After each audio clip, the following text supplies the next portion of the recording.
और चलिए आखिर में बात करते हैं बिहार की। बिहार में लंबे समय से इस बात का इंतजार किया जा रहा था कि सम्राट चौधरी मुख्यमंत्री तो बन गए, लेकिन विस्तार कब किया जाएगा, कैबिनेट का विस्तार कब होगा, वो हो चुका है। और इस विस्तार की जो सबसे बड़ी बात और ख़ास बात है वो ये है कि नीतीश कुमार के जो बेटे हैं निशांत कुमार, जो कि पूर्व मुख्यमंत्री हैं बिहार के, आखिरकार वो सत्ता में शामिल हो गए, यानी कि उनको सम्राट चौधरी की कैबिनेट में जगह दी गई है। निशांत कुमार जब मंत्री बनाए गए, जब वो ओथ ले रहे थे, तो उसके बाद अपने पिता के पास जाते हैं, उनके पैर छूते हैं और पैर छूकर उनका आशीर्वाद ग्रहण करते हैं। सम्राट की सरकार, कैबिनेट विस्तार, विकास का पथ, 32 मंत्रियों को शपथ। सम्राट के नए साथी पीएम मोदी साक्षी। बिहार में सम्राट सरकार की नई सेना का विस्तार हो गया है। सम्राट सेना में 32 मंत्रियों ने पद और गोपनीयता की शपथ ली। सम्राट कैबिनेट में विस्तार के साथ साथ जातीय समीकरण का भी ख्याल रखा गया है और इस कैबिनेट में हर वर्ग के लोगों को शामिल किया गया है। मुख्यमंत्री समेत 8 मंत्री ओबीसी समाज से बनाए गए हैं, जबकि अगड़ी समाज से 9 लोगों को मंत्रिमंडल में रखा गया है। वहीं अल्पसंख्यक समाज से अकेले जमा खान को मंत्री बनाया गया है। नीतीश कुमार के बेटे निशांत कुमार ने भी सम्राट कैबिनेट में मंत्री के तौर पर शपथ ली। बताया जा रहा है कि निशांत के नाम पर पूर्व सीएम नीतीश कुमार ने मुहर लगाई है, जिसके बाद पार्टी के नेताओं ने निशांत कुमार को मंत्रिमंडल में शामिल होने के लिए मना लिया और उन्होंने सम्राट चौधरी की कैबिनेट में जेडीयू कोटे से मंत्री पद की शपथ ली।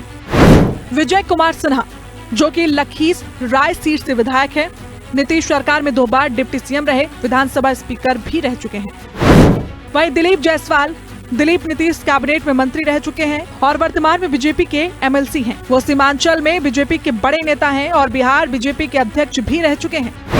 इसके अलावा राम कृपाल यादव, राम कृपाल 2025 में नीतीश सरकार में कृषि मंत्री थे। वो पाटलिपुत्र लोकसभा सीट से सांसद भी रहे हैं। वो 2014 में मोदी कैबिनेट में मंत्री रहे। इससे पहले वो लालू यादव के बेहद करीबी थे। नगर निगम से लोकसभा तक का अनुभव भी है। नीतीश झांझरपुर विधानसभा सीट से विधायक हैं। वो साल 2000 से राजनीति में एक्टिव हैं।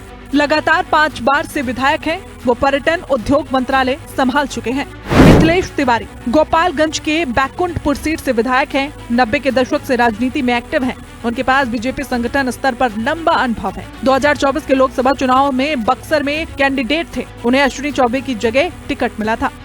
केदार गुप्ता मुजफ्फरपुर के कुढ़नी सीट से विधायक हैं। वो सरकार में पंचायती राज मंत्री रह चुके हैं। वो अपने विनम्र स्वभाव के चलते लोगों में फेमस हैं। उनकी पहचान जमीनी कार्यकर्ता के तौर पर होती है। श्रेयसी सिंह, जो कि बीजेपी कोटे से मंत्री पद की शपथ लेती हुई नजर आए। श्रेयसी सिंह राजपूत जाति से आती हैं। पूर्व केंद्रीय मंत्री दिग्विजय सिंह की बेटी हैं। वो राजनीति से पहले इंटरनेशनल शूटिंग प्लेयर थी। नीतीश कैबिनेट में खेल मंत्रालय संभाल चुकी हैं। मंत्रिमंडल विस्तार में बीजेपी से 15 लोगों ने मंत्री पद की शपथ ली है, जबकि 12 नेता जनता दल यूनाइटेड से हैं।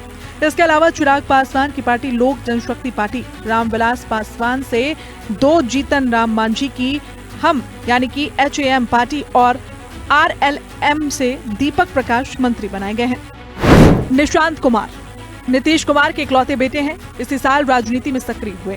निशांत पहले सॉफ्टवेयर इंजीनियर रह चुके हैं। वो सरल, शांत और आध्यात्मिक झुकाव वाले हैं। पार्टी नेताओं ने उन्हें मंत्री पद के लिए मनाया है।